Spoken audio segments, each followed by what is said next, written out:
Estamos chegando com o nosso Pingado Podcast desta quarta-feira, dia 15 de abril. Muito bom dia para você que está conosco, para quem inicia o dia com o Pingado Podcast, suas notícias, as mais importantes do Piauí, de uma forma rápida, sem perder tempo.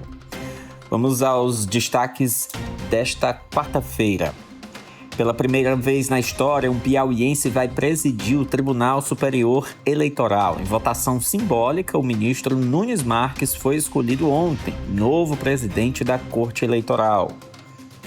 Justiça Eleitoral cassou o mandato do prefeito de Castelo do Piauí, José Soares de Abreu Júnior, e o tornou inelegível por 8 anos. Congresso adia votação de projeto que regulamenta trabalho por aplicativos após protestos em várias cidades. Em Teresina, trabalhadores também realizaram atos contra o projeto. Ministro do Desenvolvimento Regional, Valdez Góes, e diretora do BNDES, Maria Fernanda Coelho, participam hoje em Teresina do lançamento de projeto que vai investir mais de 200 milhões de reais para revitalizar a bacia do Rio Parnaíba. Na Assembleia Legislativa, deputados da CCJ aprovam empréstimos de mais de 175 milhões de reais para o governo do estado. Recurso deve ser direcionado à ampliação do metrô de Teresina. Após deputados aprovarem indicativo, o Hemop faz alerta sobre riscos de converter multas de trânsito a quem doar sangue. Para quem gosta de literatura, hoje tem um lançamento especial em Teresina. O escritor Nelson Neri lança a obra A Máquina de Castelo Branco, que mistura ciência, história, aventura e suspense, em uma trama que conecta o Brasil e a Europa. O Pingado, seu café com notícia, está começando. Um oferecimento Home Care da Unifísio, 45 Burger, Celes Ambientes e Clínica Gastros. Pingado com Felipe Pereira. Seu cafezinho de notícias para quem não tem tempo.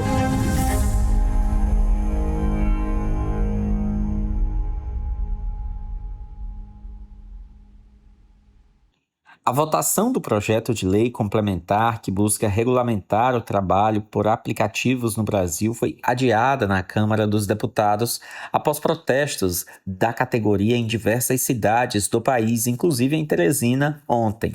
O relator da proposta, o deputado Augusto Coutinho, do Republicanos, retirou o texto de pauta após pedido do ministro José Guimarães, atual chefe da Secretaria de Relações Institucionais do Governo Federal. A decisão acontece em meio à forte pressão de motoristas e entregadores que organizaram uma greve nacional contra a proposta. Com isso, a tendência é que o debate sobre o chamado PL dos aplicativos fique para depois das eleições de outubro na próxima legislatura. O adiamento foi feito pelo presidente da Câmara, Hugo Mota, e reflete a tentativa do governo de evitar desgaste político diante da falta de consenso entre trabalhadores e empresas do setor. Entre os principais pontos de divergência está a remuneração. O texto propõe pagamento mínimo de R$ 8,50 para entregas de até 4 quilômetros. No entanto, lideranças do movimento conhecido como BREC Nacional defendem um piso de R$ 10 com adicional por quilômetro rodado. Outro ponto de impasse é a forma de cálculo da jornada de trabalho.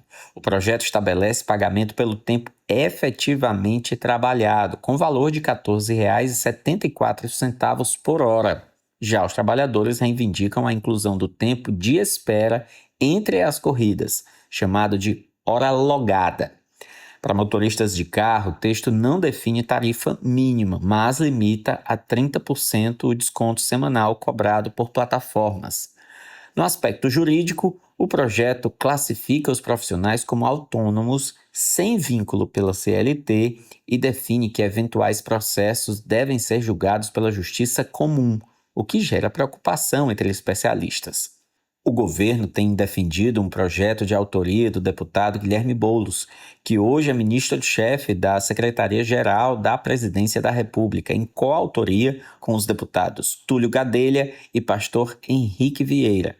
No entanto, em virtude da dificuldade em encontrar um consenso entre os interesses das empresas e as demandas dos trabalhadores por melhores condições e remuneração, a discussão deve ficar para depois das eleições.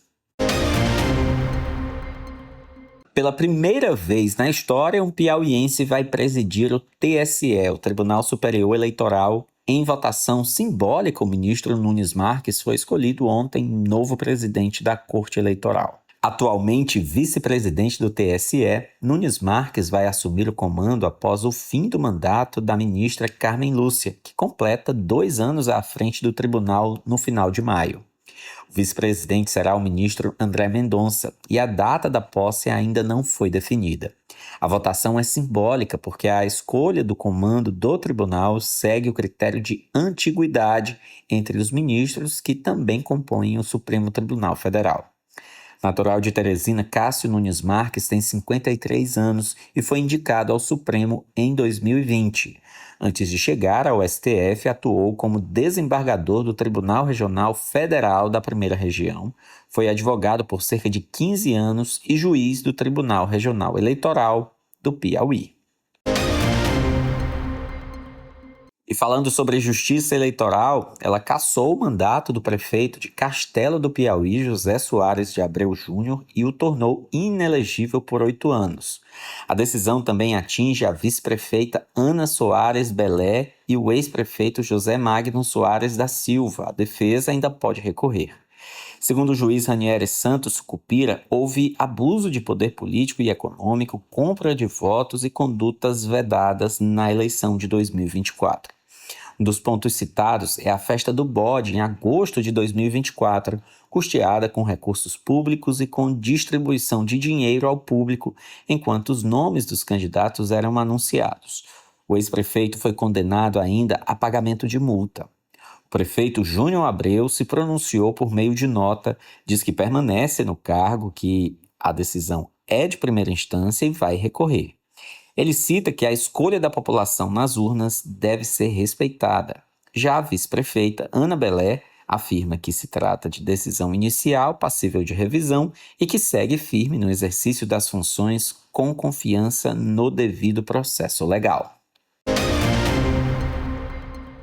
Tem cuidado que vai além do hospital. O home care da Unifísio foi pensado para quem precisa de atenção contínua, mas quer estar no lugar mais importante de todos, a própria casa.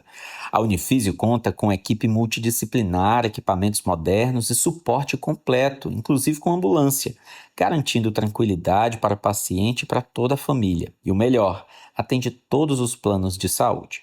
Se você busca um cuidado mais humano, próximo e eficiente, vale a pena conhecer de perto.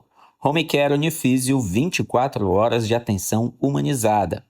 Ligue 3222-6283 ou acesse no Instagram Clínica Unifísio. Pingado com Felipe Pereira.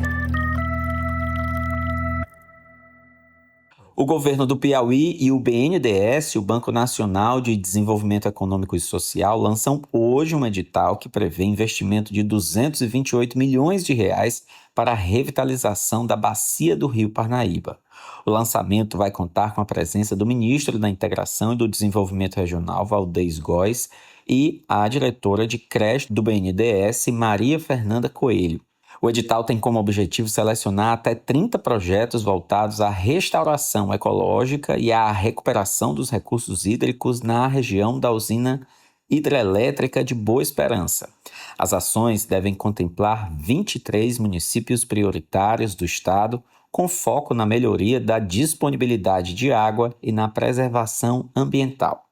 Além disso, o evento marca o anúncio de investimentos do projeto Sertão Vivo, desenvolvido em parceria com o FIDA, o Fundo Internacional de Desenvolvimento Agrícola.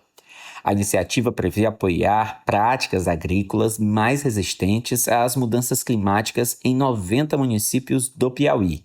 A expectativa é beneficiar mais de 37 mil famílias, especialmente agricultores familiares do semiárido. Entre as ações previstas estão o funcionamento de sistemas produtivos adaptados ao clima, a construção de cisternas, sistemas de reutilização de água e um incentivo ao empreendedorismo rural.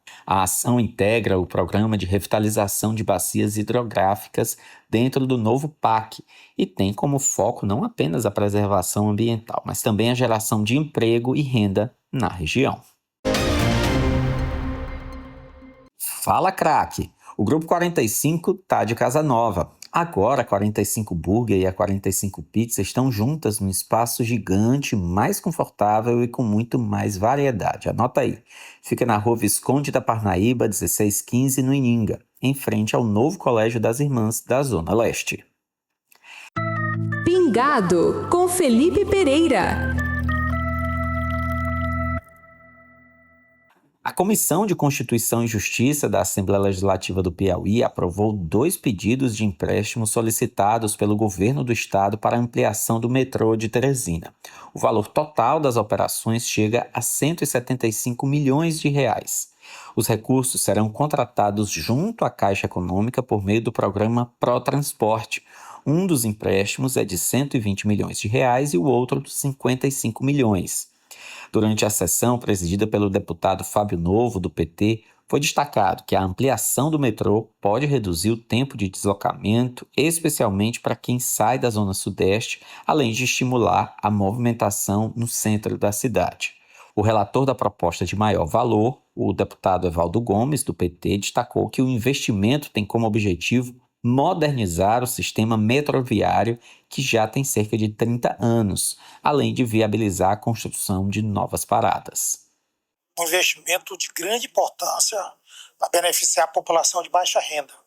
A grande maioria da população mais pobre, que vive de salário mínimo, a classe trabalhadora, depende do metrô de Teresina para se transportar da região sudeste ao centro da nossa capital. Então, o governo faz um empréstimo na ordem de 120 milhões e na ordem de 55 milhões, ou seja, um total de 175 milhões para ser investido no metrô, ou seja, são 7.500 pessoas que se deslocam da sua casa para o trabalho, se deslocam da sua casa para a escola, para o estudo, e ao mesmo tempo que o governo compreende a importância de se investir mais, porque hoje o metrô de Teresina é passagem gratuita, ou seja, tarifa zero. É o único metrô do Brasil que não cobra passagem. Então, o investimento de 175 milhões, não tem uma dúvida que é um investimento importantíssimo para melhorar a qualidade de vida das pessoas que precisam do metrô de Teresina. Agora, as operações de crédito seguem para análise na Comissão de Fiscalização, Controle, Finanças e Tributação da ALEP, antes de ser votada em plenário. Após a aprovação da casa, o projeto segue para a sanção do governador. A Celes Ambientes chega como uma nova fase da Only Acabamentos. Acabamentos finos de alto padrão, porcelanatos, pisos, tetos vinílicos, metais, louças e pedras naturais, com escolhas pensadas para valorizar cada projeto. Celes Ambientes, novo nome, mesma essência, mais precisão. Fica na Avenida Homero Castelo Branco, 2213, bairro Ininga. Você ligado com a gente. Pingado com Felipe Pereira. O EMOP está fazendo um alerta e demonstra preocupação com um indicativo de projeto de lei que foi aprovado na Assembleia Legislativa. Os deputados aprovaram na semana passada um indicativo que prevê a conversão de multas de trânsito leves em doação voluntária de sangue. A iniciativa é do deputado Henrique Pires, do MDB, e tem como objetivo estimular a cidadania, aliando a educação no trânsito à promoção da saúde pública. Com a aprovação, a matéria segue agora para o governo do estado, que poderá reencaminhar o projeto à ALEP em forma de mensagem para nova análise e possível implementação. Só que o EMOP faz ressalvas importantes sobre a proposta. Segundo o órgão, a segurança do sangue coletado depende de 2 pilares fundamentais: a triagem clínica realizada antes da doação e os exames laboratoriais que identificam algumas doenças transmissíveis. A preocupação é que, ao associar a doação a um benefício direto, como a anulação de multas, haja risco de omissão de informações por parte dos doadores. Isso porque, em busca de vantagem, alguns poderiam não relatar condições de saúde ou comportamentos de risco durante a triagem. A gerente técnica do EMOP, Karina Nava, destaca que estudos científicos já apontam esse tipo de comportamento como um fator de risco para a qualidade do sangue coletado. Por isso, defende que a doação deve ser baseada em princípios como solidariedade e altruísmo, sem trocas diretas. A gente testa hoje pela legislação 6 doenças: a hepatite B, hepatite C, HTLV, HIV, sífilis e chagas. Então, esses estão no nosso escopo de investigação. Mas existem outras em que a gente pode barrar somente com a triagem clínica. Então, no momento em que esse doador, visando algum benefício, motivado por algum motivo, ele vai mentir, ele vai omitir, tá? Então, isso já foi comprovado, tá? Cientificamente, já vieram pesquisas sobre isso e mostram que essa realidade a gente não quer mais. E por isso a gente é tão insistente nessa pauta de educação continuada, solidariedade e altruísmo. Além disso, o Hemop sugere alternativas para incentivar a doação de forma segura, como campanhas educativas permanentes, mutirões, parcerias com empresas e órgãos públicos e a capacitação de profissionais de saúde. A meta, segundo parâmetros da Organização Mundial da Saúde, é que entre 1% e 3% da população seja doadora regular, garantindo estoques seguros e suficientes. O Hemop reconhece e valoriza toda iniciativa voltada para incremento de doação de sangue, né, para que a gente traga nossos doadores para cá, para o nosso hemocentro. Né? Então, a gente pode citar alguns exemplos, como o fortalecimento de ações educativas permanentes, realização de campanhas institucionais, mutirões de doação, capacitação de profissionais de saúde para que eles possam atuar nessa captação de doadores juntamente com o hemocentro, né? E também as parcerias com órgãos públicos, empresas, entidades de sociedade civil, para que a gente possa manter os nossos estoques dentro da porcentagem da Organização Mundial de Saúde, que é de 1 a 3% do total da população, seja doador de sangue. Quando o assunto é saúde, não basta parecer bom, é preciso ser seguro por dentro. Você sabia que existe uma certificação que avalia tudo o que acontece nos bastidores de uma unidade de saúde? Desde protocolos, fluxos internos, decisões clínicas, tudo para proteger quem mais importa, o paciente. A Clínica Gastros conquistou a Organização Nacional de Acreditação Nível 3, o mais alto padrão de excelência em saúde no Brasil. Isso significa que tem procedimentos seguros, cuidado contínuo e decisões pensadas para reduzir riscos e salvar vidas. Clínica Gastros, cuidado que acolhe, excelência que resolve. Pingado com Felipe Pereira. E o escritor Nelson Nery Costa lança hoje em Teresina o romance A Máquina do Castelo Branco. O evento acontece no Locomotiva Pub e promete reunir leitores e amantes da literatura em uma noite de celebração cultural. A obra mistura ciência, história, aventura e suspense em uma trama que conecta o Brasil e a Europa. A narrativa acompanha um grupo de pesquisadores envolvidos em um projeto ousado, a criação de uma máquina de moto contínuo capaz de desafiar as leis da física. Entre os personagens está a jovem engenheira Leonor, que lidera a busca por respostas, ao lado de outros cientistas. A história ganha força com a participação do brasileiro Dick Gonçalo, que passa a conectar a investigação à história do inventor Leonardo Castelo Branco. A trama se desenvolve em diferentes cenários, como Dublin, Lisboa, Londres e também Esperantina, aqui no Piauí. Além da ciência, o livro também incorpora elementos de mitologia e conflitos humanos, como disputas, interesses financeiros e relações pessoais. Nelson Nery Costa, que além de escritor também é jurista e professor, faz o convite e fala um pouco sobre a obra. Vamos ouvir. Aguardo os leitores para uma nova aventura, meu terceiro romance, A Máquina do Castelo Branco, aqueles que querem embarcar numa viagem de Dublin até o Piauí, discutindo uma obra perdida do Leonardo Castelo Branco, Mecânica e Astronomia Leonardina. Discute a tecnologia moderna, discute as questões financeiras, passeio pelo mundo, inclusive em Portugal. E Londres é uma viagem e eu espero vocês, leitores, embarcarem comigo esse caminho. Nós receberemos os leitores para o lançamento da obra no Locomotiva, na Nossa Senhora de Fátima, às 19h30 do dia 15 de abril, quarta-feira. Pingado com Felipe Pereira. Seu cafezinho de notícias para quem não tem tempo.